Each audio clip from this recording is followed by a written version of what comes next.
Buen día, mi nombre es Vicente Gómez y con mi grupo les vamos a presentar el perfil macroeconómico de El Salvador. Ok, como objetivo de la presentación tenemos los hallazgos macroeconómicos claves de El Salvador. El propósito de esta presentación es proporcionar un análisis claro y conciso de todos los hallazgos que se encontraron tanto macroeconómicos de El Salvador entre el 2019 al 2024. Siempre tomando en cuenta las áreas de suma importancia como el sector real y sector fiscal. Como objetivos principales son identificar las principales tendencias económicas del periodo, analizar los sectores macroeconómicos con base en datos reales y explicar los factores que influyen o que impulsan o limitan el diseño del desempeño económico de El Salvador. Panorama general de El Salvador, análisis de la economía de El Salvador. Tenemos tres puntos claves. Primer punto, recuperación económica, la cual la economía salvadoreña ha mostrado señales de recuperación post-pandemia tras la crisis provocada por la pandemia, evidenciando un crecimiento excelente y sostenido en sectores claves y un aumento en el consumo interno del país. Otro punto principal es el consumo interno. Siempre se impulsa por las remesas como el principio de los años de El Salvador es lo primordial en el sector monetario. El consumo interno ha sido un motor fundamental de la economía. Siempre contribuye a toda recuperación y fortalecimiento del mercado local durante los últimos años de El Salvador. Y por último, los desafíos estructurales. A pesar de la recuperación que persiste por los desafíos estructurales como el déficit fiscal y la deuda pública, que requiere reformas para garantizar un crecimiento sostenible y equilibrado en el futuro del país. Bien, dentro del sector real, en El Salvador tenemos varios puntos en los cuales es bastante importante también profundizar. Durante el crecimiento del PIB, por acá tenemos una pequeña lista de los años y cuál ha sido el incremento o el descuento del porcentaje que se ha ido aplicando al PIB. Por acá tenemos el crecimiento del PIB en El Salvador ha sido impulsado por la recuperación económica que hubo post pandemia. Acordémonos que la pandemia sí dejó estragos bastante fuertes dentro de la economía local, lo que y por ello ha sido impulsado para la recuperación que hubo post pandemia, por ejemplo, con sectores clave como el comercio, los servicios y contribuyendo significativamente también el avance, ¿verdad? A que resurja de nuevo la economía. En este caso, el consumo interno se ha visto favorecido por el aumento de remesas y esto ha generado una mayor demanda y ha estimulado el crecimiento de las empresas locales en el mercado interno.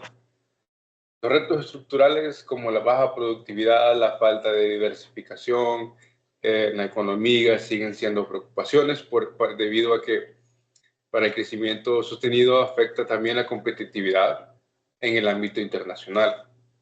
Eso hablando del sector real. Posteriormente tenemos el sector fiscal, que el déficit fiscal en El Salvador se ha mantenido persistente en este caso en los últimos años, reflejando un desbalance tanto entre los ingresos y entre los gastos, y el cual se compromete también a la sostenibilidad financiera del país. Podemos ver también indicadores clave, que por ejemplo son el déficit fiscal, la deuda pública, gasto público, ingresos tributarios.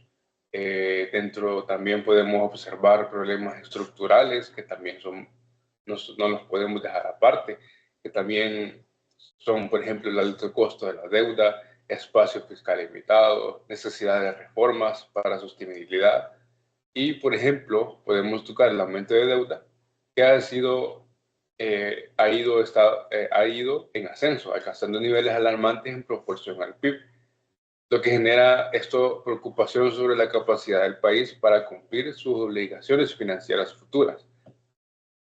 Dentro de los gastos públicos, el crecimiento ha sido también bastante significativo. Debido a ello, se ha impulsado la necesidad de financiar algunos problemas sociales y de infraestructura, lo que a su vez también genera un déficit en el gasto existente. Posteriormente, tenemos el sector externo, que también están incluidos el comercio y las remesas. Por ejemplo, un dato bastante importante, que más de 8.000 millones de dólares son solo de remesas, el cual representan el 25% del PIB. Y esto es el principal sostén del consumo interno. Y ahora, viéndolo del comercio internacional, solo siempre en El Salvador se caracteriza por su dependencia de exportaciones, textiles, agrícolas. Podemos también ver las importaciones clave, incluyen, por ejemplo, combustible, maquinaria, productos alimenticios, siempre aquellos que resaltan la necesidad de mejorar la balanza comercial y de reducir la dependencia de productos que vengan del extranjero. Ahora, si hablamos del impacto de las remesas, podemos mencionar también que son, como ya lo habíamos dicho, el 25% solo del PIB. Entonces, esto genera que esto genera un papel bastante importante dentro de la economía salvadoreña al fomentar el consumo interno y siempre a mejorar la calidad de vida de las familias receptoras. Continuando con el tema, vamos a hablar lo que es las exportaciones versus las importaciones. Sabemos pues que el país, el nuestro, El Salvador, en este momento de la historia, es un momento crucial, ¿verdad? Donde hay muchos desafíos sobre el crecimiento de la economía. Y como en las exportaciones, sabemos que muestran un crecimiento moderado, que lo podemos destacar entre grandes áreas, que la primera es las exportaciones, que históricamente las exportaciones en la confección textil históricamente han sido fuertes, la agroindustria como el café, el azúcar, las frutas y los servicios digitales, versus las importaciones que, que han tenido un crecimiento acelerado en los últimos años, que entre ellos es el combustible, la maquinaria, bienes de consumo, fertilizantes y químicos. Y eso nos da un resultado de un déficit comercial anual que promedio de los 7.500 y 8.000 millones. Y eso sabemos que pues para nuestra economía, que es un tanto frágil, no es tan bueno, ¿verdad?